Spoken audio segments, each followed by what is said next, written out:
Hey, you beautiful people out there in YouTube land. It's Joel Ellison coming at you from Pinnacle Mountain Gunsmithing. I've got a cool rifle to show you here today. Let me take you around and show you. Stand by. Hey, folks. Over here on the bench today, we have a Browning BL22.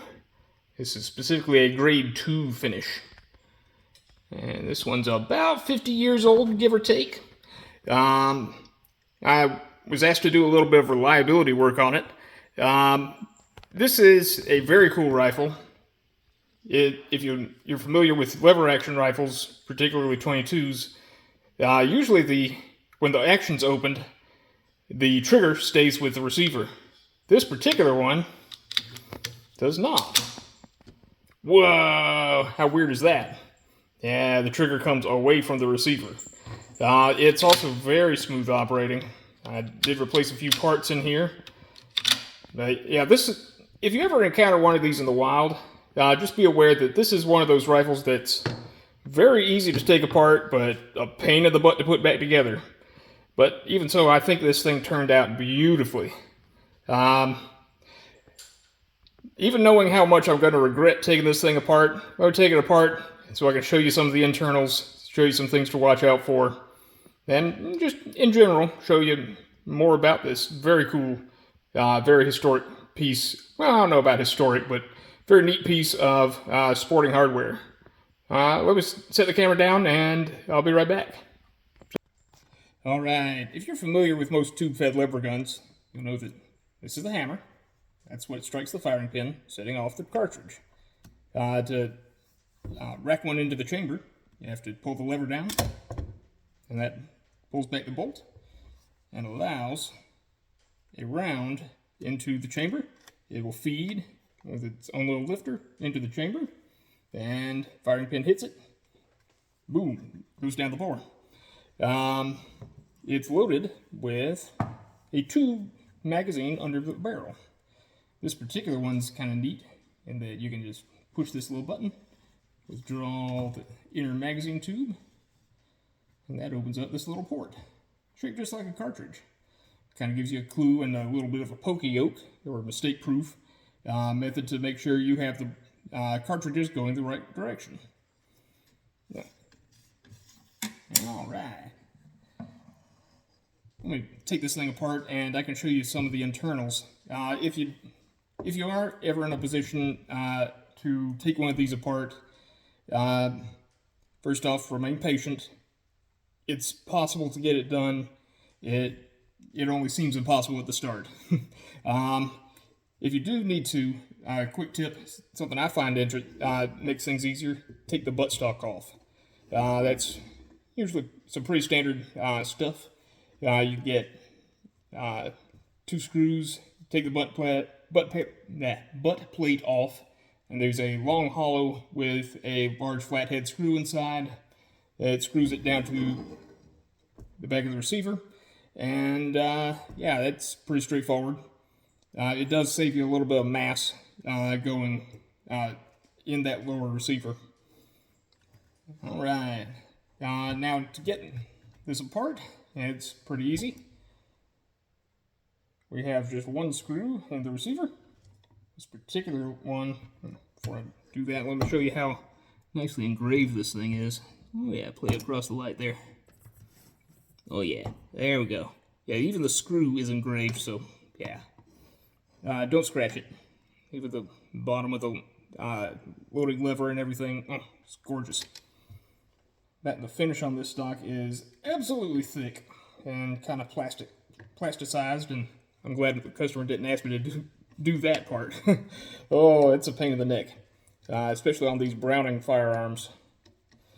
Oh man, it's gorgeous, don't get me wrong. It's super durable, but you get a scratch in it, it's tough to fix. Once you undo that screw, you can remove it. And just nice standard shoulder head bolt. Nice shoulder bolt. There we go. Let me get the focus on it. There we go. All right. Now with the lever slightly open, slide the receiver back, and the bolt and everything comes out. Just like so. And inside, a couple of parts are going to fall out. That's the ejector and ejector spring. That's the ejector and ejector spring. Still kind of hiding in its little hidey hole. Let me bring that out. And there we are. It's kind of cone shaped. And there we go. Making sure you can see that. Alright. As that goes, you can kind of play around with it. If you're careful, you can play around with the bolt. See how all the parts interact. This is a really neat little action. We have our cartridge lifter. And once it bolts forward, it drops down into underneath the bolt right there, ready to catch the next cartridge from the magazine. And boom, it rises up when you pull the lever. We have a locking block in the top of the bolt. If I don't flub it up. Hang on. Yeah, there we go. The locking block comes up in the bolt, and that locks into a shoulder inside the receiver. This particular one, it's 22, so it's not like it's a high pressure cartridge or anything. But we can slide it back if we're careful. Alright, hang on, stand by. Okay, for the sake of convenience, I've gone ahead and just lifted the bolt off. Kind of got out of its track there as I was working it outside the action. And I can show you the locking block. This particular one's nice and fresh because I replaced it. And once you let go of the lower receiver, the cartridge lifter just kind of springs up. You gotta kind of control that when you put it back together. And from here, I don't know if you can see down inside there or how well you can see down inside there, but the same spring that powers the hammer allows it to go boom. That is also what gives tension to the lever. That's just another example of gun makers using both ends of the spring. Alright. This locking block attaches to the end of this lever actuated arm here, and just that allows it to slide, that little stud to slide in the cam groove and cam it up and down as you lock or unlock the action. Looks like I'm getting a visit from the quality inspector here. Yeah, there you are. Hi. Alright. I think you get the point on the disassembly and reassembly. Oh, hang on, girl. Hang on a sec. Yeah, I think you get the point. Let me show you more about what I replaced and why. And, alright. Here's the original firing pin. I don't know how well you can focus on that. There we go. Yeah, it's very, very worn down. You can kind of get to the tip of the firing pin just by pivoting it up on the new one I installed. Right there. A much more solid surface. If you compare those two.